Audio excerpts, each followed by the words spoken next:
ये कहानी दो बहनों की है। एक का नाम था बुद्धि, दूसरी का नाम था भाग्य।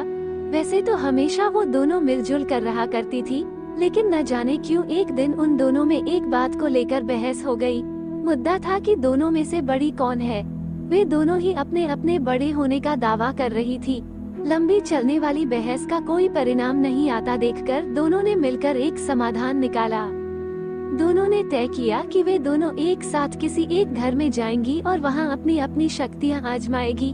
जो बड़ा होगा वह जीत जाएगा। दोनों चलते चलते एक किसान के घर तक आ पहुंची। इस किसान के घर में उसके दो बेटे रहते थे। दोनों ही किसी परीक्षा की तैयारी कर रहे थे। दोनों बहनों ने तय किया कि वे दोनों एक एक भाई को अपनी शक्तियां देगी और जिसकी भी शक्तियों की मदद से जो भाई परीक्षा में अच्छे से पास हो जाएगा उस बहन की शक्तियां और वो बहन बड़ी साबित हो जाएगी। बुद्धि ने अपनी शक्ति किसान के बड़े बेटे को और भाग्य ने छोटे बेटे को दी। अब बड़े बेटे को बुद्धि की कृपा की वजह से पढ़ाई में काफी मन लगता, इसलिए वो घंटों तक पढ़ता रहता। किसान का छोटा बेटा जिसके ऊपर भाग्य ने अपनी कृपा बरसाई थी वो बिल्कुल पढ़ता नहीं था। जल्द ही वो दिन भी आ गया जब बड़े भाई और फिर छोटे भाई की परीक्षा होनी थी। बड़ा भाई जिस पर बुद्धि की कृपा थी, उसने जब अपना पेपर देखा तो बदनसीबी से सभी वही सवाल आए थे जो उसने पढ़े नहीं थे या वो पढ़ नहीं पाया था। अगले दिन भाग्य की कृपा के साथ छोटा भाई परीक्षा देने गया।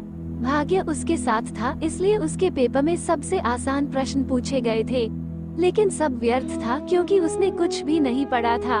वो पछताने लगा और सोचने लगा कि उसने थोड़ी सी भी बुद्धि पढ़ाई में लगाई होती तो आज वो आसानी से पास हो जाता।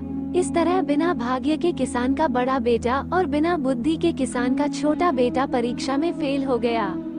इस घटना से भाग्य और बुद्धि दोनों बहनों को ये अच्छे से समझ में आ गया कि जब वो अलग अलग है तब दोनों ही छोटी है और साथ है तो दोनों ही ताकतवर और बड़ी है।